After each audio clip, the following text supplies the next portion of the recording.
હઝરત અલીમ શાહ દાતાર ભંડારીના 442માં ઉર્ષનો રસ્મે પરચમ સાથે ભવ્ય પ્રારંભ। અંકલેશ્વર શહેરમાં કોમી એકતા અને આસ્થાનું ઉત્તમ આધાર પૂરું પાડતો હઝરત સૈયદ અબ્દુલ હલીમ શાહ દાતાર ભંડારીની દરગાહ શરીફ ખાતે 442માં વાર્ષિક ઉર્ષ મુબારકની ઉજવણીનો હર્ષોલ્લાસ સાથે પ્રારંભ થયો છે, જે અંતર્ગત ગત રોજ દરગાહ ખાતે પરંપરાગત રીતે રસ્મે પરચમ એટલે કે ધ્વજારોહણની વિધિ પૂરી અકીદત સાથે અદા કરવામાં આવી હતી। અજમેર શરીફ ખાતે હઝરત ખ્વાજા મોઇનુદ્દીન ચિશ્તીની દરગાહે જમાદિલ આખર મહિનાની 25મી ચાંદે જે પવિત્ર પરંપરા મુજબ રસ્મે પરચમ કરવામાં આવે છે, તે જ રીતે અંકલેશ્વરની આ પવિત્ર દરગાહ ખાતે પણ આ વિધિ સંપન્ન થઈ હતી। રસ્મે પરચમ એ હઝરત અલીમ શાહ દાતાર ભંડારીના ઉર્ષની શરૂઆતનું પ્રતીક છે।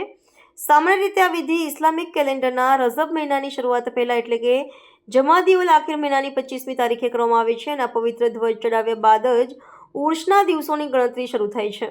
આ પ્રસંગે દરગાહના સજાદા નશીન સૈયદ મંસૂર અલી, નાસિર અલી ઇનામદાર તેમજ અન્ય સાદાત ઇકરામ અને મોટી સંખ્યામાં અકીદતમંદો ઉપસ્થિત રહ્યા હતા।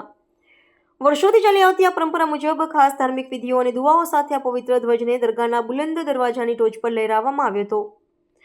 ધ્વજારોહણ સમયે ઢોલનગરના ગુંજારાઓ સાથે ઉર્ષના આગમનની ખુશી વ્યક્ત કરવામાં આવી હતી, જેનાથી સમગ્ર વાતાવરણ ભક્તિમય બની ગયું હતું।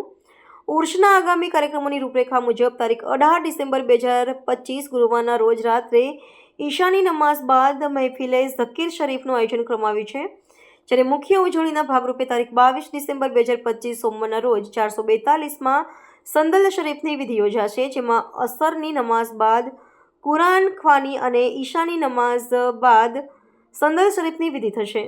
રિપોર્ટર રવિ સૈયદ, અંકલેશ્વર।